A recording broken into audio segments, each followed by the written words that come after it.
Eelmises osas oli õues külm, õues on endiselt külm. August on juba põhimõtteliselt talv Eestis. Nii, viimane kord me rääksime väikestest nipet-näpet töödest. Lõpetasime mingi pead lõhkuva tööga. Pead lõhkuva, vaata, mul oli pea ka ära eelmine kord. Siuke nani! Ei, tegelikult eelmine kord me lõpetasime siis pliidisahtliga. Või üleüldiselt nende sisemiste touch-upidega. Mida meil üldse veel teha on? See, mis annaks sellele päriselt ka nagu mingi ilusa väljanägemise. Ehk siis seal ei olnud mida? Töötasapinda. Ehk siis me hakkame seda tegema. Töötasapind, tammelaud, liimpuit. Leidsime ülihea diili. Töötasapindasid müüakse ainult neid nagu päris köögi töötasapindasid, mis on megapaksud. Mul ei ole sellega bussis mitte midagi teha. Ma lihtsalt sõidan nagu mingi tohutu kilo hunnikuga ringi, sest see kaalub nii palju.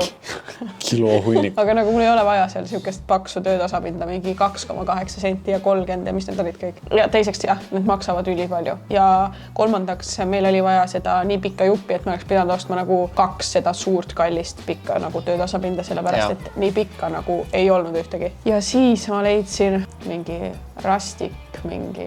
Ja ühesõnaga oksahaukudega ja siukene veits... No me pidime valima ikkagi nagu väga kaua olemasolevatest plaatidest nagu seda, mis oleks nagu näeks kõige parem välja, kus oleks kõige vähem mingeid pragusid ja katkiseid kohti. Aga see oli puhas tammelaud. Mitte nüüd täitsa puhas, sa mõttes ta on ikka üks liimpuit, aga tammepuidust. 16 milli, 1,6 senti ainult täpselt nagu siuke meile ideaalne paksus sinna bussi. Ei olnud väga raske ja pikkus täpselt niimoodi, et meil jäi mingi natukene üle. Ja see plaat maksis mingi 46 €. Võrdluseks siis need teised töötasapinad mingi 3 sotti. Ja kuna see oli siukene rastik, ehk siis tal olid need oksahaugud ja mingid väiksed praod, nagu ongi siukeses stiilis. Mina juba pikalt mõtlesin sellele, et kui on mingid siuksed kohad, et siis ma teen need ümber, et see lõpuks jääks ikka tasab ja selle jaoks ma olen alati tahtnud epoksiidvaiku proovida. Töötasapinnal on augud sees ja need vajavad ära täitma. Ja epoksiidvaik on siis siukene nagu hästi siukene tugev puiduvaik põhimõtteliselt, ainult läbi paistev. Ja siis sellel on 2 komponenti omavahel kokku segada. Need puidu aukudesse kallasime seda epoksiidvaiku sisse. Läks niimoodi sinna igale poole vahetesse laiali. Ja, täidab ära need augud. Mida meile tegelikult väga ei soovitatud tegelikult teha, kuna seal bussis niiskus ja suvel ja talvel nii palju nagu see kliima siin mängib selle puiduga, et siis ta hakkab kuskilt pragusid sisse lööma. No eks ole näha.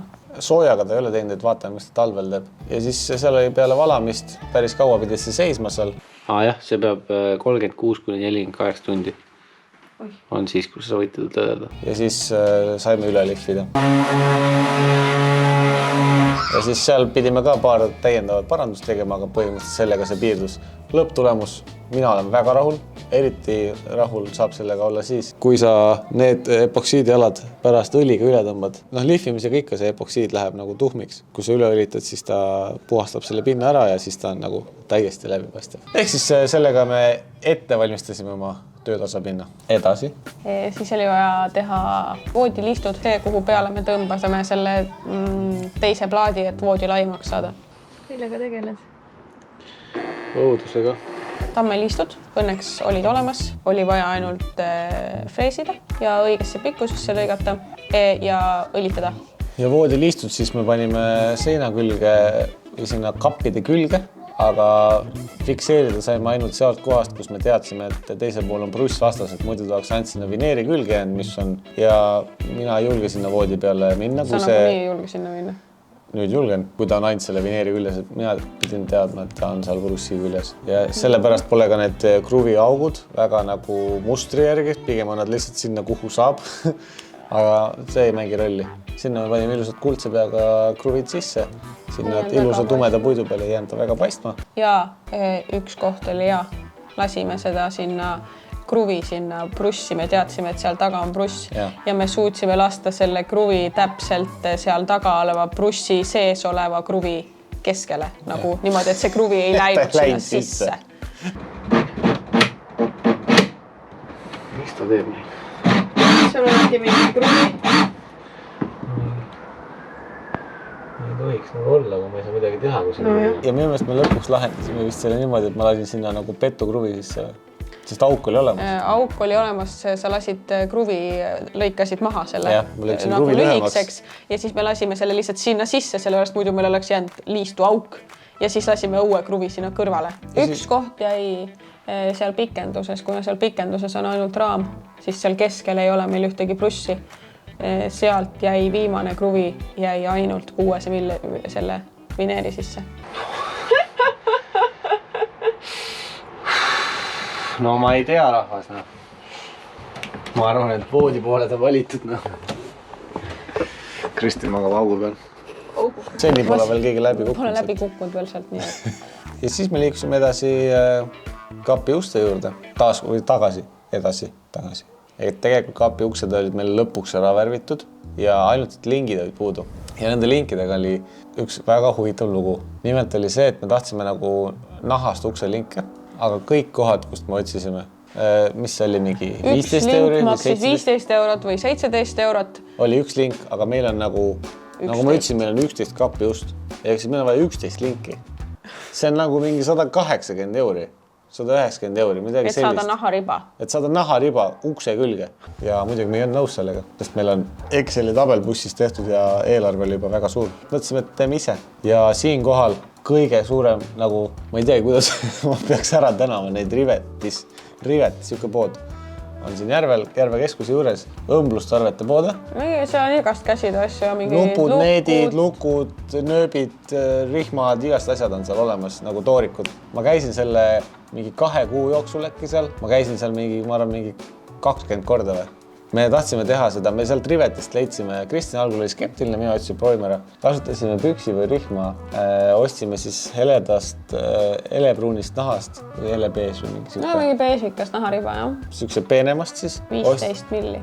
Siis me ostsime sealt samast Rivetist veel Boldi tagusega needid ja siis tulime koju. Naharibadega me tegime niimoodi, et me lõiksime õiged pikkused välja. Meil kõik arvestasime välja, kui suur see naharibadükk tuleb. Ja siis Kristin märkis sinna tsentri augud ära, kuhu me tahtsime neid otsa auke. Ma sain töölt võtta siukse ägeda auguraua põhimõtteliselt. Meil oli siis õige läbimõõduga otsik olemas, paid peale, lõid pauguga nahast augu läbi. Siis niimoodi me littisime läbi need ja siis kruttisime uste külge. Ja need tulid nii ilusad, ma olen nii rahul. Ja need on hästi ilusad ja igatepidi võit ja läheb meie valge seinte ja puidu laua ja asjadega väga hästi kokku. Meie kogu see asi kokku läks vist 15 €. Ega need nupud olid ka täiesti odavad. Mitte 180. Ehk siis me tegime nagu 10 korda odavamalt. Aga kui keegi meilt tahab tellida, kuidas neid nuppe teha, siis 17 €. 180 € tükk. Mis edasi? Me eelnevalt olid töötasapinna epoksiidi osaga ette valmistatud.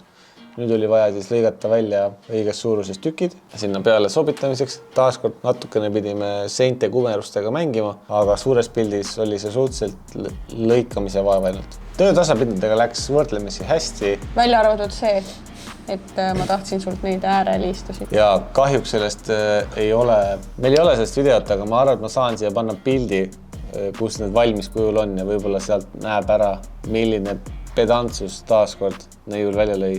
Ja Ragnar, palun tee siia ääreliist, mis koosneb väikestest erinevatest juppidest kokku pandud ja need õlitasime ka samamoodi pärast ära. Ja siis ükshaaval liimisime sinna töötasapinna külge. No. Seal Ragnar lõikas mingeid 45 kraadiseid nurkasid ja mingeid muid nurkasid täitsa suvalt nagu silma järgi mega suure saepingi peal lihtsalt.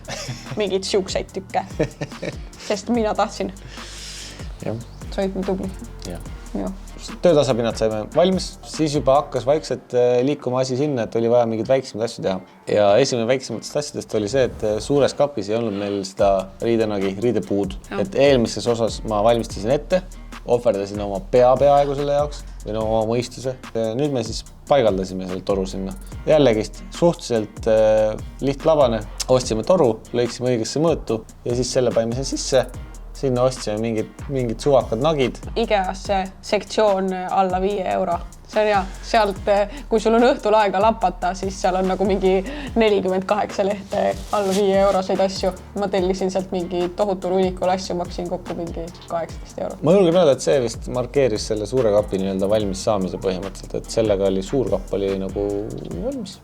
Peale siis paari tundi tööd ja mingi peale 3 vaidlust, taaskord, on siis järgmine asi valmis meil. No peaaegu valmis, suurele kapile on vaja lihtsalt uks ka ette panna.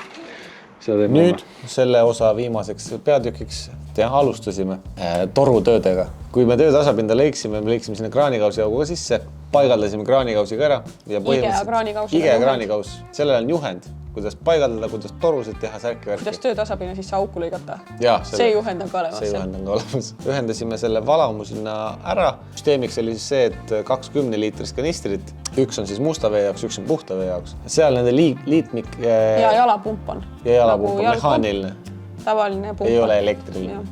On mehaaniline. Aga torutöödega seal oli paar liitmikku mingit või üleminekut, kuidas seda toru sinna kanistrisse saada ja nii edasi, et neid pidi natukene leiutama. Midagi suurt see ei olnud ja sai ka see tehtud.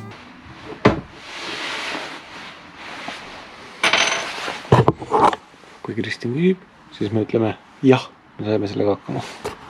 IKEA kraanikausil see on nagu kõigide muude IKEA asjadega, sa pead nagu, et sa pead selle ise nagu mingi nikerdama ja mingi plastmassi jupp on, kus on mingi rõnga sees, sa pead selle nagu ise välja toksima. Nagu, ise pead välja toksima. Ma ei tea, miks see nagu, see on siuke, et sa pead seda nagu tegema, et miks see auk seal kohe sees ei või olla. Ma ei saa sellest aru, aga no okei. Mulle meeldis see, et enamasti tegin mina neid torutöid, aga siis Kristin ütles, et tema teeb selle, tema lööb selle augu välja ja siis mina Kristin lõi selle augu välja sealt. Ossoi hutt!